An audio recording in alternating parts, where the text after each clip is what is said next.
ઓબ્યુડે tuition classes NEET ફિઝિક્સની અંદર આજે આપણે વાત કરવાના છીએ ફંડામેન્ટલ મેથેમેટિક્સ ઇન ફિઝિક્સમાં વેક્ટર્સ અને ટ્રિગ્નોમેટ્રિક આઇડેન્ટિટી જે છે એની આપણે શરૂઆત કરવાના છીએ. પાર્ટ 1 જે તમારી પાસે છે બધી બેઝિક ઇન્ફોર્મેશન છે, તો જોઈએ કે તેમાં તમારે શું શું ધ્યાનમાં રાખવાનું છે.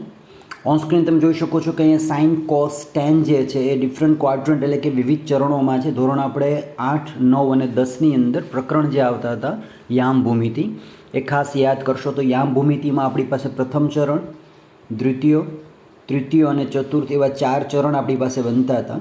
તો અહીંયા 4 ચરણની અંદર જે ક્રમ છે એ આપણને આઈડેન્ટિટી ખબર છે કે પ્રથમ ચરણ જે છે તેમાં હંમેશા બધા જ પ્લસ પ્લસ આવતા હતા. સેકન્ડમાં તમારી પાસે અક્ષાંશ પ્રમાણે માઇનસ અને પ્લસ આવતા હતા. અહીંયા બંને જે છે માઇનસ હતા અને અહીંયા તમારી પાસે પ્લસ અને માઇનસ આવતા હતા. આ તમારી પાસે એક્સ અક્ષ બનતો હતો અને આ તમારી પાસે વાય અક્ષ બનતો હતો.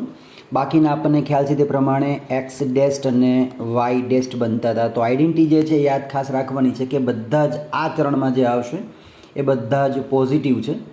અહીંયા સાઇન જે છે એ પોઝિટિવ છે. બાકીના દરેક અહીંયા સાઇન કોસ ટેન જે છે એ તમે ધ્યાન રાખશો ખાસ કે અહીંયા દરેક જે વેલ્યુ છે સાઇન કોસ ટેનની એ બધી જ પ્લસમાં લેવાની છે. અહીંયા માત્ર સાઇન જે છે પ્લસમાં છે, બાકી બધા જ નેગેટિવ છે. અહીંયા માત્ર ટેન જે આવશે થર્ડ ક્વાડ્રન્ટમાં એ ટેન જે છે એ પોતે પોઝિટિવ છે, બાકી બધા જ નેગેટિવ. અને અહીંયા કોફી જે છે એટલે કે કોસ જે છે એ માત્ર પોઝિટિવ છે, બાકી બધા જ નેગેટિવ છે. વાક્યને યાદ તમે રાખશો કે add sugar to coffee, ASTC આ જે ફોર્મ છે એ ફોર્મ યાદ રાખવાનું છે. સેકન્ડ કે ક્વાડ્રન્ટની અંદર પ્રથમ જે ચરણ બને છે તેમાં તમારી પાસે તમામ વેલ્યુ 0થી 19ની અંદર આવે છે એ લેવાની થાય છે. સેકન્ડની અંદર તમારી પાસે વેલ્યુ જે છે એ 90થી 180ની વચમાં તમારી બધી વેલ્યુ જે છે એ પુટ આઉટ થશે. થર્ડમાં તમારી પાસે ક્વાડ્રન્ટમાં 180થી 270ની વચ્ચે જે ડિગ્રી આવે છે એ તમામ લઈ લેવાના છે. અને ક્વાડ્રન્ટ 4 જે છે એ ક્વાડ્રન્ટ 4માં તમારી પાસે વેલ્યુ છે 270થી 360 વચ્ચેની.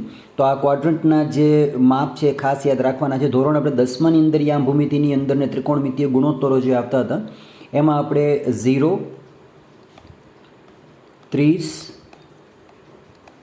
45, 60 અને 90ની જે હતી આઈડેન્ટિટી આપણને ખ્યાલ હતી કોષ્ટક પ્રમાણે. હવે થોડીક તમારી પાસે આઈડેન્ટિટી વધીને 360 સુધીની આવી જશે. લોક ટેબલ તમારા દરેકની પાસે છે, તો લોક ટેબલમાં તમને દરેકની વેલ્યુ જે છે મૂકેલી છે. અને કેલ્ક્યુલેટરની અંદર પણ તમે જો મોબાઈલ યુઝ કરતા હો તો મોબાઈલમાં તમારી પાસે કેલ્સીમાં ટેન, સાઇન અને કોસની જે વેલ્યુ છે ઇન્વર્સ સાથેની એ યુઝ કરી શકો છો. પણ આપણને પરીક્ષામાં મોબાઈલ જે છે યુઝ કરવાની અનુમતિ નથી, માટે કેલ્સી જે છે કેલ્સીમાં અને ગણતરી કેવી રીતે કરવી તે એક મોટો પ્રશ્ન બની રહે. લોક ટેબલ જે છે સાથે રાખવું પછી આવશ્યક થઈ જાય અમુક દાખલાઓ પૂરતું જ. તો અહીંયા આપણે જે વાત કરવાના છે એ શોર્ટ એન્ડ સ્વીટ જે મુખ્ય મુદ્દાઓ છે ચેપ્ટર નંબર 4 ફિઝિક્સમાં સુરેખ ગતિ અને સમતલમાં ગતિને આલેખી આધારે, તો એ તમારે અહીંયા સોર્ટ આઉટ કરવાના છે.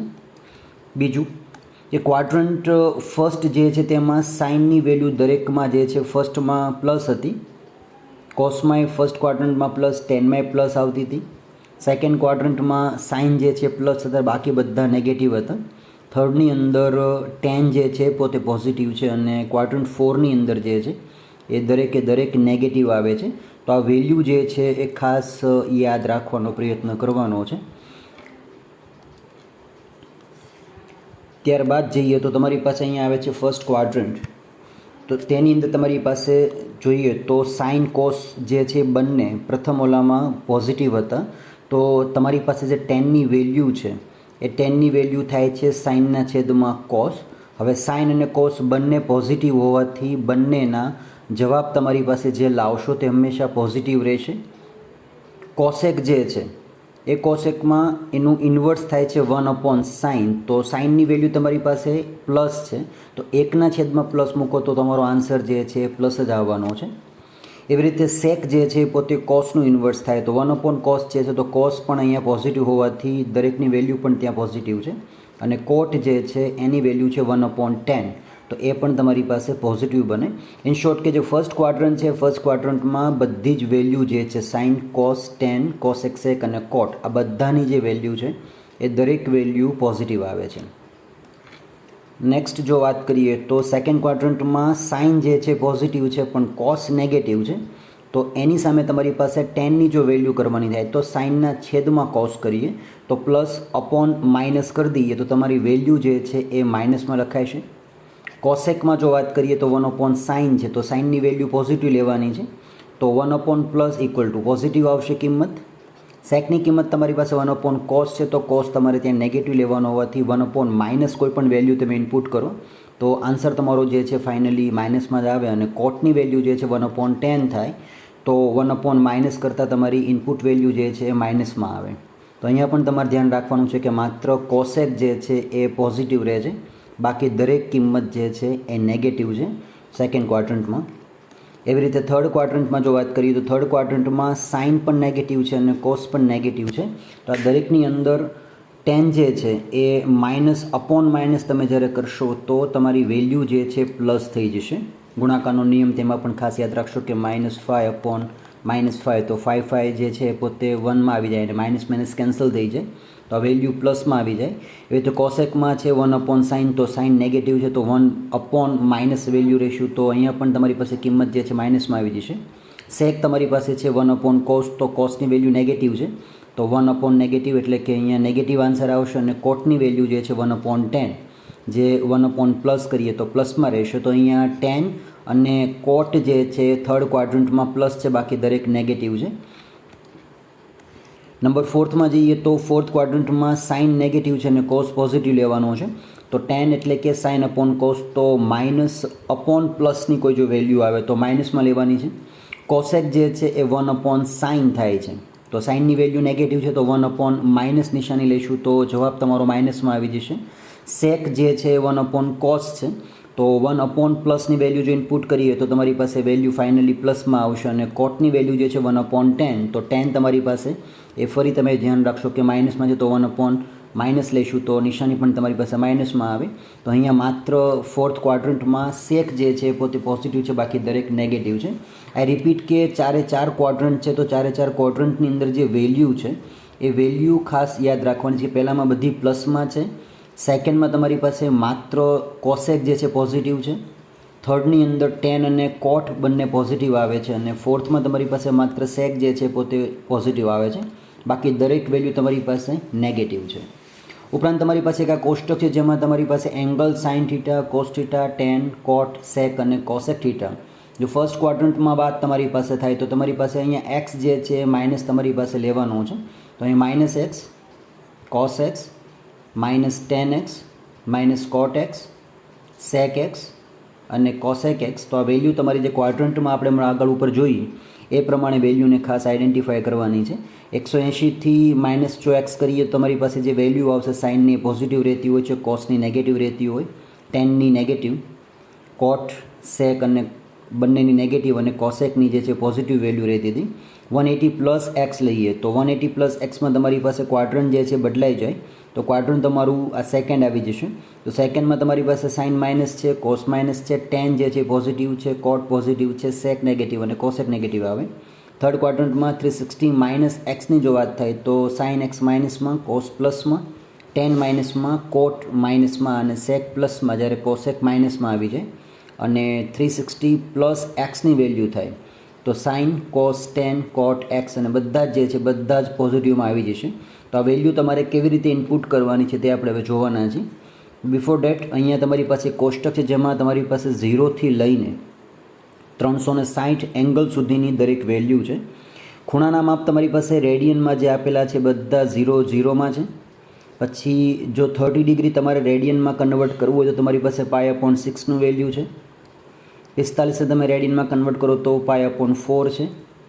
60 તમારી પાસે π/3, 90 π/2, 180 જે છે 2π/3, 135 એંગલ આવે તો 3π/4, 150માં 5π/6, 180માં પાઈ છે વેલ્યુ, 210ના વેલ્યુમાં 7π/6, 225ની અંદર 5π/4, 240માં 4π/3, 270માં 3π/2, 300 5π/3, 315માં 7π/4 અને 330માં 11π/6, જ્યારે 360માં તમારી પાસે વેલ્યુ જે છે 2π જેટલી થાય છે. તો આ વેલ્યુ જે છે 180થી લઈને 360 સુધીની એ એંગલ જે છે બધા રેડિયન્સમાં છે. હવે સાઇનની વેલ્યુ આપણે જ્યારે ભણતા હતા ધોરણ 10માં તો અહીં સુધીની વેલ્યુ જે છે એ આપણને દરેકને ખબર છે. આ કોષ્ટક જે છે એ ખાસ યાદ રાખવાનું છે જે આપણને યાદ હતું. નંબર 1 કે તમે જ્યારે કોઈ પણ સંખ્યા જે છે એને તમે 0/n કરી દો ત્યારે એક વેલ્યુ આવતી હતી અને n/0 કરતાં તમારી પાસે એક વેલ્યુ આવતી હતી. તો કોઈપણ સંખ્યાને તમે જ્યારે 0થી ભાગો છો તો તમારી પાસે આન્સર જે છે અનડિફાઇન થાય છે, ઇન્ફિનિટી થાય છે અને આની વેલ્યુ તમારી પાસે ત્યાં 0 થઈ જશે. તો આ કોષ્ટકમાં શરૂઆતની જે 1 2 3 4 ને 5 વેલ્યુ જે છે એ આપણી પાસે આપણને ધોરણ 10ના આધારે આવી જાય. હવે આ 120થી લઈને તમારી પાસે જેટલી વેલ્યુ છે 360ની આપણે ફાઇન્ડ આઉટ કરવાનો પ્રયત્ન કરીએ છીએ. શરૂઆતમાં તમારી પાસે જેટલી પણ વેલ્યુ આવે છે તે વેલ્યુ કેવી રીતે શોધવાની છે એ ખાસ સમજી લેવાનું છે. દાખલા તરીકે મારે 120ની કોસની જો વેલ્યુ જોતી હોય તો કોસની વેલ્યુ આજે આપી છે તમને અહીંયા -1/2. એ કેવી રીતે ફાઇન્ડ આઉટ થાય એ આપણે જોઈ લઈએ. તો વિડીયો જે છે વ્યવસ્થિત ખાસ સમજી લેવાનો, જોઈ લેવાનો છે. ધારો કે તમારી પાસે વેલ્યુ જે ઇનપુટ કરવી છે કોસ્ટ 120ની, તો પ્રથમ તમે અહીંયા લખી નાખશો cos 120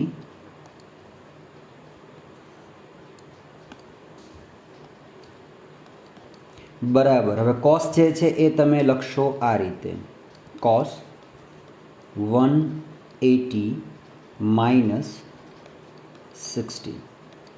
120 જે છે એ તમને ખ્યાલ છે તે પ્રમાણે 180માંથી બાદ કરી શકાય, 270માંથી આપણે તેને બાદ કરવાના નથી કારણ કે વેલ્યુ જે છે 180 નજીકમાં છે માટે તમે એને આ રીતે લાવશો. 120 જે છે 90 કરતાં વધારે તો ક્વાડ્રન્ટ 2 જે છે સેકન્ડ ક્વાડ્રન્ટ જે હતું આપણું ચરણ નંબર 2 એમાં વેલ્યુ આવી જશે. તો ચરણ નંબર 2ની અંદર તમારી પાસે તમે જોશો ધ્યાનથી તો 120 જે છે એ તમે 180માંથી જ્યારે 60 બાદ કરો ત્યારે તમને મળે છે. તો આની તમારી પાસે વેલ્યુ બની જશે sin 60ની. તો કોસ જે 60 હતા એ કોસ 60ની તમારી જે વેલ્યુ છે એ વેલ્યુ બનશે કેટલી તો કે -1/2. તો તમારી પાસે જે કોષ્ટક છે તે કોષ્ટક તમે જો ધ્યાનથી જુઓ તો કોસની જે 60ની વેલ્યુ છે એ 1/2 થાય છે, પણ ચરણ નંબર 2 હોવાથી ત્યાં આગળ નિશાની જે છે એ માઇનસમાં લાગી જાય છે. આપ તેને જોઈ શકો છો આ રીતે. તો નિશાની જે છે એ માઇનસમાં 1/2 લાગી જશે. તો આ વસ્તુ જે છે તમને ખ્યાલ હોવી જોઈએ. તો ક્વાડ્રન્ટ તમારી પાસે ત્યાં સેકન્ડ છે અને તેની અંદર કોસ જે છે એ પોતે નેગેટિવ આવે છે. એવી રીતે ધારો કે મારે sin 120ની વેલ્યુ ફાઇન્ડ આઉટ કરવી છે. તો sin 120 હું મારા માટે લઈશ તો અહીંયા કોસ જે છે એનો કોટિકોણ, તો અહીંયા વેલ્યુમાં લઈ લઈશું. કોસ જે છે આપણે બાદ કરશું 180માંથી 60 બાદ કરશો તમને જવાબ જે છે 120 મળી જશે. તો 120ની વેલ્યુ તમે ત્યાં -60 જે છે બાદ કર્યા છે. તો હવે sin 120 જે છે એ ચરણ નંબર 2ની અંદર કે જે પોતે પોઝિટિવ આવે છે, તો તમારે ત્યાં ચરણ નંબર 2ની અંદર સાઇન જે લેવાના છે 60 એ તમારે પોઝિટિવ લેવાના છે. તો sin 60ની જે કિંમત છે તમને ખ્યાલ છે તે પ્રમાણે, તો અહીંયા sin 60 જે છે એ વેલ્યુ થાય છે √3/2.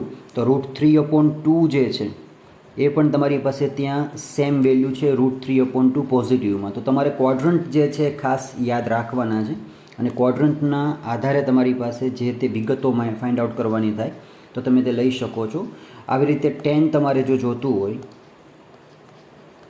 tan 120, તો 120ની જે વેલ્યુ છે tanની એ તમે ફાઇન્ડ કરી શકો છો tan 180 60. તો 180 60માં tan તમારી પાસે સેકન્ડ ક્વાડ્રન્ટમાં છે. તો બધા બીજા ક્વાડ્રન્ટમાં તમને ખ્યાલ છે તે પ્રમાણે અહીંયા તમને ક્વાડ્રન્ટ સમજાવ્યા હતા. તો સેકન્ડ ક્વાડ્રન્ટમાં સાઇન જે પોઝિટિવ લેવાનો છે અને કોસ નેગેટિવ આવે છે. tan તમને જે મળશે tan તમને ત્યાં હંમેશા નેગેટિવ જ મળતો હોય છે. તો અહીંયા તમારે તે tanની વેલ્યુ જે છે એ ઇનપુટ કરવાની. તો 180માંથી તમે 60 બાદ કરો, તમારી પાસે જે જવાબ મળે છે એ તમને જવાબ આપે છે ત્યાં માઇનસમાં. tan 60 જે છે માઇનસમાં આવે તો tan 60ની જે વેલ્યુ છે એ તમારી પાસે કોષ્ટકમાં તમને આપેલી છે કંઈક આ રીતની.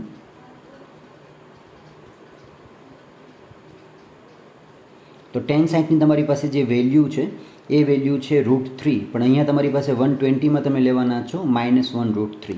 તો આ વેલ્યુ જે છે એ આ રીતે ફાઇન્ડ આઉટ કરવાની છે. તમારી પાસે આ કોષ્ટક જે છે એ કોષ્ટકમાં તમે જે તે વિગતો જે છે એ શોધી મૂકી શકો છો.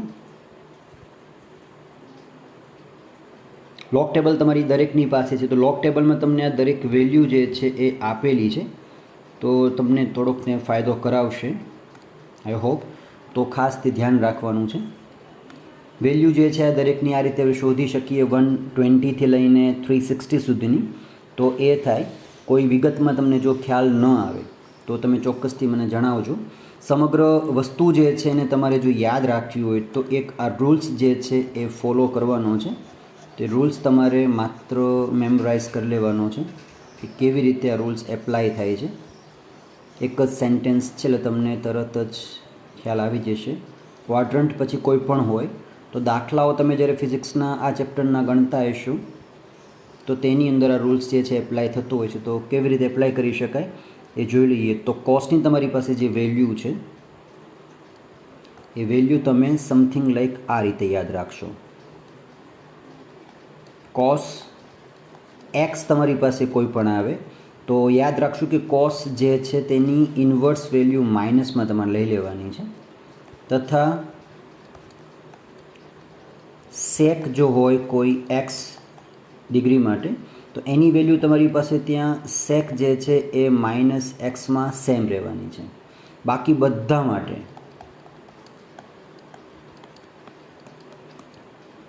સાઇન જે છે એક્સ ડિગ્રીમાં કોઈ પણ આપે તો એ નેગેટિવ લઈશું, સાઇન માઇનસ એક્સ. કોસેક જે છે કોઈ પણ એક્સ ડિગ્રી માટે minus cosec into minus x. Ten x માટે કોઈ પણ તમે વેલ્યુ જો ઇનપુટ કરો તો તમારી રીતે દરેક વેલ્યુ માઇનસ ટેન એક્સ માટે જાય. અને કોટ જે છે તો કોટ એક્સ બરાબર તમારી પાસે એ minus cot into minus x જેટલી વેલ્યુ થઈ જાય. તો આ વિગતો જે છે ખાસ યાદ રાખવાની કે આટલી વિગતોમાં કોસ અને કોસ, સેક અને સેક એ બંને સેમ રહે છે. બાકી દરેક વસ્તુઓમાં તમે જોશો ધ્યાનથી બધા ઇન્વર્સ માઇનસમાં આવી જાય છે. તો કોષ્ટક જે છે એ યાદ રાખવાનો પ્રયત્ન કરવાનો છે. ક્વાડ્રન્ટ જે છે એ કેવી રીતે આવે છે એ સમજવાનો પ્રયત્ન કરવાનો છે. ત્યારબાદ સૌથી અગત્યનો મુદ્દો તમારી પાસે આવે છે વેક્ટર્સનો. તો ફિઝિકલ ક્વોન્ટિટી જેટલી છે એ ફિઝિકલ ક્વોન્ટિટીમાં ટોટલ તમારી પાસે 3 માપ છે, સ્કેલર, વેક્ટર અને ટેન્સર. તો હાલ પૂરતું આપણે આનું કશું કામ નથી. સ્કેલર જે છે જેની અંદર તમારી પાસે કોઈ પણ આઈડેન્ટિટી જ્યારે માગે કે ડૉક્ટર તમને પૂછે કે તમારા શરીરનું તાપમાન જે છે કેટલું છે તો તમે સ્વાભાવિક રીતે કહેતા હો છો કે મારા શરીરનું તાપમાન જે છે 40 ડિગ્રી સેલ્સિયસ જેટલું થાય છે. તો આ 40 ડિગ્રી સેલ્સિયસ તમે જ્યારે બોલો છો ત્યારે તમે કોઈ દિશાનું મૂલ્ય કે માપન નથી બતાવતા. દેટ મીન્સ કે તમે માત્ર કોઈ સ્કેલર, કોઈ તમે ફિગર જે છે, કોઈ અંક જે છે એ તમે ડિટરમાઇન કરો છો, તમે તે અંક જે છે ત્યાં બતાવતા હો છો. પણ વેક્ટર તમે જ્યારે બોલશો તો વેક્ટરમાં તમારી પાસે દિશા જે છે પ્લસ તેનું જે મૂલ્ય છે એ તમારે ત્યાં દર્શાવવું જરૂરી બને. તો આ બધા સદિશો છે. અહીંયા અદિશ રાશિ જેને કહીશું તે રીતે. ટેન્સર જે છે પ્રકારનું તાણ છે કે કોઈ સેન્ટરી ફોર્સ લાગતું હોય તો તેમાં કઈ રીતે વસ્તુ થઈ શકે. તો અહીંયા વેક્ટર જે છે બધાએ તમને ડાયાગ્રામ એક બતાવેલા છે. તો તેની અંદર તમારી પાસે E1, E3 અને E3, 2 અને 1 સુધીના જે તમારી પાસે ટેન્શન છે એ ટેન્શનમાં અહીંયા વેક્ટર જે નોર્મલ લાગે છે દરેક દિશામાં. તો હવે વેક્ટર સેટ જે છે એ વેક્ટર્સને ફોલો કરતાં કોઈક એક એવું બળ કે જે દરેક દિશામાં કોઈક ચોક્કસ ખૂણા ઉપર લાગતું હોય તો તે ટેન્સર છે. તો આ ટેન્શનની જે વસ્તુ છે એ તમારે હાલ પૂરતી શીખવાની નથી, બટ ખાલી યાદ રાખવાની છે. તો એનો પણ આપણો ઉપયોગ જે છે જ્યાં આવશે ત્યાં આપણે ચોક્કસથી પાછા કરવાના છે. ફિલહાલ તમારી પાસે છે વેક્ટર. તો વેક્ટરની અંદર શું છે તો ઇનિશિયલ પોઈન્ટ તમારી પાસે જેને આપણે પ્રારંભિક બિંદુ કે જેને પૂછ કહીએ છીએ એને એ કહી દઈશું. અને હેડ જે છે એને આપણે કહી દઈશું અહીંયા બી કે જે ફાઇનલ પોઈન્ટ છે. આપણે તમે વેક્ટરને જે છે એ આ રીતે પણ દર્શાવી શકો છો. તો એ તમે નોંધી શકો. તો વેક્ટર તમારી પાસે જે છે આ રીતે આવી જશે. તો અહીંયા આ જે ભાગ છે એ ભાગ તમારી પાસે ત્યાં બની જશે એ અને આ ભાગ તમારી પાસે બની જાય બી. તો તમે ત્યાં સિમ્બોલ જે છે તેનો ત્યાં આપી શકો છો વેક્ટર એ બી. તો આને તમે શોર્ટલી જે છે એને શોર્ટ એ અને પછી વેક્ટર એ તરીકે પણ લખી શકો છો. તો આ એનું શીર્ષ છે અને આ એની પૂછ છે. તો આને આપણે જોડવાના છે. આ સદિશ છે જે પોતે આ દિશામાં આગળ વધી રહ્યું છે. સેકન્ડ, વેક્ટરની અંદર જો વાત કરીએ તમે આ વેક્ટરને સદિશને તમે આ રીતે દર્શાવી શકો છો કે એથી શરૂ થઈને પોતે બી તરફ પ્રયાણ કરે તો તમે એને વેક્ટર એ બી તરીકે દર્શાવી શકો. તો દિશા તમારી પાસે જે છે એ ફાઇનલાઇઝ છે કે તે પોતે એથી નીકળીને બી તરફ જાય. તમને આ તીર જે દેખાય છે તેનો મિનિંગ થાય છે કે એ પોતે આગળની તરફ વધે છે. તો એ તમારા માટે જાણવાનું છે. નંબર 2 કે ઇક્વલ, સમાન વેક્ટર જે છે સદીશો કોને કહી શકાય? તો તમે જોઈ શકો છો કે એ જે છે એની જે વેલ્યુ છે એવી ને એવી સેમ વેલ્યુ બીની છે, અને બીની જે વેલ્યુ છે એવી સેમ વેલ્યુ સીની છે. તો અહીંયા વેક્ટર તમારી પાસે જે 3 બને છે a vector equal to b equal to c જે છે એ સદીશ જે છે એ સમાન છે. પણ અહીંયા તમે જોઈ શકો છો કે એ વેક્ટરની જે વેલ્યુ છે એના જેવી બીની વેલ્યુ નથી. દેટ મીન્સ કે vector a does not equal to vector b, અને એનું જે ટોટલ મૂલ્ય થાય છે તો મોડ, આને આપણે મોડ કહી દઈશું. તો જેને આપણે સાદી ભાષામાં બાર કહેતા હતા, માનાંકમાં ઓળખતા હતા. તો એ વેક્ટર જે છે એ બી વેક્ટરની વેલ્યુ સાથે મેચ નથી થવાનું. આની આપણે આઈડેન્ટિટી જે છે છેલ્લે ફાઇન્ડ આઉટ કરવાની છે, તો એ પછી જોઈ લઈશું. અહીંયા પણ તમે જોઈ શકો છો આ વેક્ટર બંને સમાન નથી, કારણ કે સમાન વેક્ટર તો પોતે એક સીધી રેખામાં ગતિ કરતા હશે, પરસ્પર ક્યાંય છેદતા નથી. સરળ શબ્દોમાં કહીએ તો ધોરણ તમારે 6, 7, 8, 9ની અંદર જે સમાંતર રેખાની એક વ્યાખ્યાનો જે કન્સેપ્ટ હતો, પરસ્પર ક્યાંય છેદતી ન હોય એવી રેખાઓ સમાંતર કહેવાય. તો એ કન્સેપ્ટ અહીં તમારી પાસે ક્લિયર થાય છે. નંબર 2 કે માપનની વાત કરીએ તો એની જે વેલ્યુ છે તેવી સેમ વેલ્યુ બીની હોય તો એ સમાન છે, અને ન હોય તો અસમાન છે. નંબર 2 કે ઓપોઝિટ વેક્ટરનો મિનિંગ શું થાય છે? કે ઓપોઝિટ વેક્ટર મીન્સ કે તમારી પાસે કોઈ બિંદુ એથી શરૂ કરીને બી સુધી ધારો કે કોઈ પ્રકારનું ફોર્સ પી નામનું લાગે છે. તો પી વેક્ટરનું ફોર્સ છે 180 ડિગ્રીઝમાં, અને સામે સેમ ફોર્સ તમારી પાસે એ જ ઇક્વલ થતું હોય એ ડેશથી લઈને બી ડેશ સુધીનું, જેને આપણે ક્યુ વેક્ટર કહી દઈશું. તો આ બંને એકબીજાથી વિરુદ્ધ દિશામાં છે, તો આ બંનેને કહેવામાં આવે છે ઓપોઝિટ વેક્ટર. તમે જો આ બંનેની વેલ્યુ ફાઇન્ડ આઉટ કરો તો તમારી પાસે p vector plus q vector is equal to 0 થઈ જશે. સમાન ફોર્સિસ જે છે એ વિરુદ્ધ દિશામાં પરસ્પર લાગતા હોય તો પરિણામી બળ જે છે એ ન્યૂટનની ગતિનો તમે જે નિયમ શીખ્યા હતા, આઘાત પ્રત્યાઘાત સરખા અને વિરુદ્ધ દિશામાં હોય તો બળ તમારી પાસે ત્યાં 0 થઈ જાય. અહીંયા તે સાબિત થાય છે.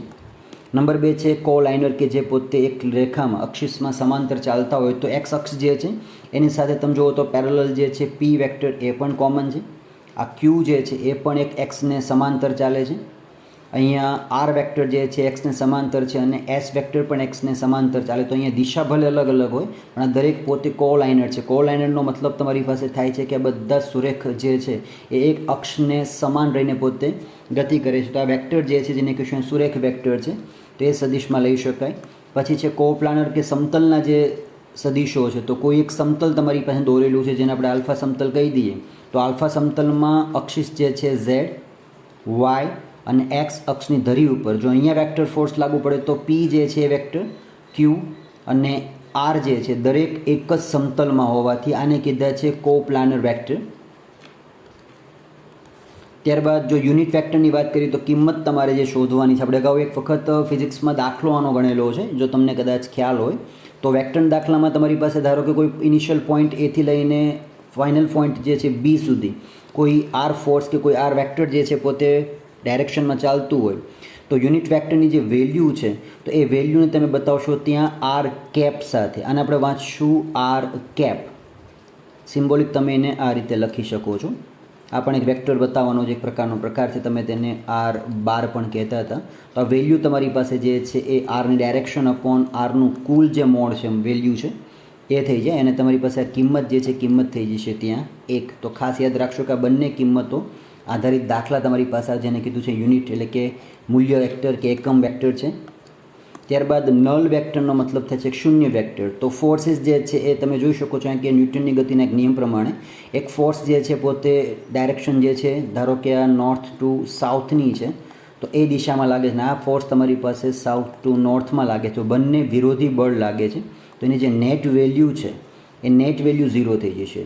બીજું કે ધારો કે કોઈ કોન્સ્ટન્ટ વેલોસિટી ઉપર કોઈ પદાર્થ જે છે ગતિ કરતો હોય તો કોન્સ્ટન્ટ વેલોસિટી ઉપર કોઈ પદાર્થ ગતિ કરતો હોય તો તેનું જે એક્સલરેશન છે, પ્રવેગ જે છે એ ડી વી વેક્ટર અપોન ડી ટી જે છે એનું મૂલ્ય હંમેશા 0 થઈ જશે. આ જે ફોર્મ્યુલા છે એનું આપણે ડગલે ને પગલે હવે આગળ ઉપર પછી કામ પડવાનું છે. ખાસ યાદ રાખશું કે વેક્ટરાઇઝેશનમાં તમારી પાસે અહીંયા ડીવી અપોન ડીટી જે છે એ 0 કરી દઈશું. ત્યારબાદ નલ વેક્ટરમાં સેકન્ડ એક્ઝામ્પલ એ કે કોઈ પદાર્થ જે છે પોતે કોઈ ચોક્કસ ડાયરેક્શનમાં એથી બી તરફ જતો હોય અને બીથી ફરી પાછો એ તરફ આવી જાય તો તમને ખ્યાલ છે તે પ્રમાણે સ્થાનાંતર જે છે એ ડિસ્પ્લેસમેન્ટ ઓફ પાર્ટિકલ જે છે પોતે ત્યાં 0 થઈ જાય. તો વેક્ટર એસ જે છે તેની વેલ્યુ ત્યાં 0 ફાઇન્ડ આઉટ થાય, તેને કીધું નલ વેક્ટર, કે જેનું મૂલ્ય જે છે કોઈ ચોક્કસ પ્રકારનું હોતું નથી, એ થઈ જાય. વેક્ટરનું એડિશન કદાચ તમને જ્યારે કરવાનું થાય તો તમારી પાસે ધારો કે કોઈ તમને સદિશ જે છે એ આપવામાં આવેલો છે, એક આ રીતનો સદિશ, અને તમને સામે બીજો સદિશ કે જેની અહીંયા પૂંછ છે, અહીંયા એનું શીર્ષ છે, તો શીર્ષના ભાગથી તમને કોઈ બીજો સદિશ જે છે એ ઉપર મૂકવાનો થાય, સમથિંગ લાઈક ધેટ, આ રીતે. અને તમે સદિશને જો જોઈન્ટ કરો છો તો તમારી પાસે એક વેલ્યુ જે છે એ ક્રિએટ થાય છે કંઈક આ રીતની. તો આ જે વેલ્યુ બને છે તો એ તમારી પાસે એક મૂલ્ય બતાવશે કે જેમાં તમારી પાસે આ જે વેક્ટર હતો, વેક્ટર એ, આ વેક્ટર બી, અને અહીંયા તમને એક રિઝલ્ટન્ટ મળે છે વેક્ટર આર. તો આ જે રિઝલ્ટન્ટ વેક્ટર આર જે છે તેની વેલ્યુ તમે ફાઇન્ડ આઉટ કરી શકો છો સમથિંગ લાઈક ડેટ આ ફોર્મ્યુલાથી. તો એ પણ તમે સમજી લો કેવી રીતે. તો પાર્ટિકલ જે છે એ ડિસ્પ્લેસમેન્ટ થાય તો પછી વેક્ટર એની જે વેલ્યુ છે અને વેક્ટર બીની જે વેલ્યુ છે તે બંને વચ્ચેનું ડિસ્ટન્સ જે છે આ અંતર બની જશે. સપોઝ કે એની જે પૂંછ છે એ એની પૂંછને તમારે બીના વેક્ટર સાથેના શીર્ષ સાથે જોડી દેવાની, તમને આ જે અંતર મળે છે એ અંતરને તમે આ સૂત્રની મદદથી ફાઇન્ડ આઉટ કરી શકો છો. કદાચ તમને આ નવું લાગતું હશે પણ આ નવું બિલકુલ નથી. યાદ કરો કે પાયથાગોરસનો તમારી પાસે જે પ્રમેય આવતો હતો, તો પાયથાગોરસના પ્રમેયમાં તમે શું કરતા હતા? પાયથાગોરસના પ્રમેયમાં તમે કોઈપણ પ્રકારની બાજુ ત્રિકોણ જે છે, કાટકોણ ત્રિકોણ તમને આપવામાં આવેલો હતો. થીટા થોડીક વાર માટે ભૂલી જઈએ તો તમારી પાસે અહીંયા જે વેલ્યુ છે એ સમથિંગ વેલ્યુ કંઈક આ રીતની જ બનતી હતી. તો આ જે ડિસ્ટન્સ ક્રિએટ થાય છે, તો ડિસ્ટન્સ તમે ક્રિએટ ધારો કે આને એ કહેતા હતા, આને બી અને આને સી કહેતા હતા. તો આ જે છે એ એ સ્ક્વેર હોય, આ બી સ્ક્વેર હોય અને સી સ્ક્વેર હોય, તો તમારી પાસે જે પાયથાગોરસનું ફોર્મ્યુલા હતું કે a square equal to b square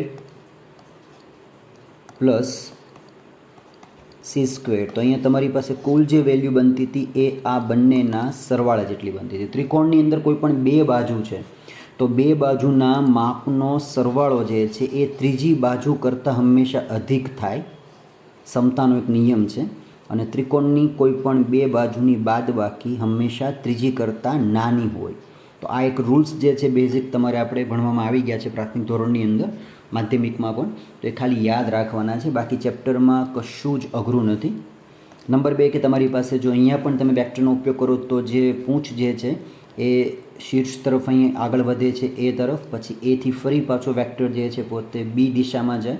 તો આ બંને વચ્ચેનું જે ડિસ્ટન્સ છે એ તમને ત્યાં રિઝલ્ટન્ટ મળે છે અહીંયા સી વેક્ટર તરીકે. તો આ વેલ્યુ તમારી પાસે અહીંયા કાટકોણ ત્રિકોણ ક્રિએટ કરે તો તમારી પાસે જે થીટા જે છે, આલ્ફા થીટા અને આ બીટા, તો આ બંનેની વેલ્યુ કદાચ તમારે જો ફાઇન્ડ આઉટ કરવાની થાય તો અગત્યનું પરિણામ જે છે એ હવે અહીંયા આવવાનું છે, જેને આપણે અહીં કહી દઈશું આલ્ફા વેલ્યુ માટે થીટા તમારે જો ફાઇન્ડ આઉટ કરવાનો થાય તો એનું આ ફોર્મ્યુલેશન છે કે ઓબી વેક્ટર જે છે, તો ઓબી તમારી પાસે અહીંયા આપેલો છે જેને આપણે સી કહેવાના છે.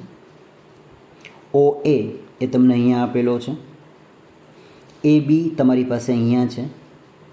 તો ત્રિકોણ ગુરુકોણ ત્રિકોણ તૈયાર થાય. તો ગુરુકોણ ત્રિકોણનો જે વેધ જે છે બહારના ભાગમાં સપોઝ આ પી તરીકે બને, તો પાયથાગોરસનું તમારું જે સૂત્ર છે એ સૂત્ર પ્રમાણે અહીંયા પીબી જે કહીશું, તો પીબી જે ખરેખર પોતે ઓબી જ થાય છે, તો એનો વર્ગ થઈ જશે વત્તા ઓએનો વર્ગ થઈ જાય, બરાબર તમને ત્યાં ઓબીનો સ્ક્વેર મળે. તો તમારે ધારો કે સીની જો વેલ્યુ જોતી હોય તો સીનું તમારી પાસે જે મૂલ્ય છે એ સી ડેશ અથવા તો સી બાર વેક્ટરની અંદર અંડર રૂટ ઓપીનો સ્ક્વેર, તો ઓપી અહીંયા છે, પ્લસ પીબી સ્ક્વેર એ અહીંયા છે, અને આ તમારી પાસે જે છે એ ખરેખર બને છે સી વેલ્યુ. તો કાટકોણ ત્રિકોણનો જે પાયથાગોરસનો સિદ્ધાંત છે એ લાગુ પાડી દીધો છે, બીજું કશું જ નથી કર્યું. નિશાની માત્ર એ જે છે ચેન્જ કરી છે, બાકી તમે ત્યાં જે મૂક્યું છે ઓબી સ્ક્વેર મૂકી દેશો અને ત્યારબાદ તમે વેક્ટરાઇઝેશન જો કરી દો તો તમારી પાસે વેલ્યુ પાછી આની આવી જશે. તો આ વેલ્યુ તમારી પાસે છે જેમાં ઓપી જે છે ઇક્વલ ટુ ઓએ, તો આ ઓપી અહીંયા છે ઇક્વલ ટુ ઓએ પ્લસ એપી. સમરેખ બિંદુઓ છે એટલે સ્વાભાવિક છે કે ઓપીનું કુલ જે મૂલ્ય છે એ આ વેલ્યુ પ્લસ આ વેલ્યુના સમાન થાય. હવે ઓપી તમારી પાસે જે છે એ પોતે બને છે એ પ્લસ બી કોસ થીટા. તો ઓપી જે છે એ તમને આપેલો છે આ ભાગમાં. ઓપીની વેલ્યુ થાય છે alpha plus b cos theta. તો આ બી કોસ થીટા જે છે એ તમારી પાસે, તમારે ધારો કે આ બાજુ જોતી હોય તમે ત્યાં કર્ણનો સિદ્ધાંત જે સા ક પા ક સાપા ભૂમિતિના બાપા, તો આ વસ્તુ જે યુઝ કરતા હતા ધોરણ 10ની અંદર, તો સામેની છેદમાં કર્ણ સાઇનમાં આવતું હતું અને પાસેની છેદમાં કર્ણ તમારી પાસે આવતું હતું કોસની અંદર. તો આ વેલ્યુ જે તમારી છે એ ત્યાં લાગુ પાડી દીધી છે. તો એ હિસાબે પીબી જે વેલ્યુ બને છે, આ પીબીની વેલ્યુ ત્યાં બને છે બી સાઇન જેટલી. તો હવે તમારે ધારો કે સી જોતું, તમે આ બધી કિંમતો સૂત્રમાં મૂકી દેશો તો અહીંયા ઓપીનો જે સ્ક્વેર છે એ આ બની જશે એ પ્લસ બી કોસ થીટા, અને પીબી તમારી પાસે છે બી સાઇન થીટા. તો વેલ્યુ તમારી પાસે જે છે ત્યાં લાગુ પડી ગઈ. હવે પ્રથમ પદનો વર્ગ વિરુદ્ધ નિશાની 2 ગુણ્યા પહેલું બીજું અંતિમ પદનો વર્ગ, એ જે રૂલ્સ એપ્લાય કરો, આઈડેન્ટિટી જે છે દ્વિપદીના વર્ગને લાગુ પાડશો બંનેમાં. તો કાઉન્સ તમે જ્યારે ખોલશો તો બંનેમાં તમારી પાસે એ સ્ક્વેર ને બી સ્ક્વેર જે છે કોમન થઈ જશે, અને પાછળ જે છે તમારી પાસે ત્યાં 2ab cos થીટા આવતું હોય છે. તો અહીંયા મૂકી દીધું છે. હવે આ બંનેની જે વેલ્યુ છે આઈડેન્ટિટીને આપણે યુઝ કરવાના છીએ. આલ્ફાનો જો તમારે થીટા જોતો હોય કે આલ્ફા થીટા જે છે કેટલો થશે, તો એ વેલ્યુ તમારી છે ઇન્વર્સ 10ની, એટલે 10 જે છે 1/10માં છે, જે ખરેખર ત્યાં કોણ આવે છે 1/10 બરાબર કોટ થીટા થઈ જતું હોય છે, અને b sine theta upon 1 plus b cos theta. તો આ વેલ્યુ જે છે એ યાદ રાખવાની છે. હાવ કેવી રીતે આવે છે તે બધું જ તમારા પછી નેક્સ્ટ સેશનમાં તે બધું ડિક્લેર થઈ જશે, ક્લેરિફાઈ થઈ જશે. તો હાલ પૂરતું માત્ર આ વસ્તુ જે છે ને આપણે તેને આઈડેન્ટિફાય કરતું રહેવાનું છે, ત્યાં કેવી રીતે કામમાં લાગવાનું છે. વિડીયો જે છે શરૂઆતથી અંત સુધી એકવાર ફરીથી રિફર કરી લેજો. કોઈ વિગતમાં ખ્યાલ ન આવે ચોક્કસથી મને જણાવી દેશો, જેથી આપણે આગળ ઉપર જે છે અન્ય ટૉપિકને ક્લેરિફાય કરી શકીએ.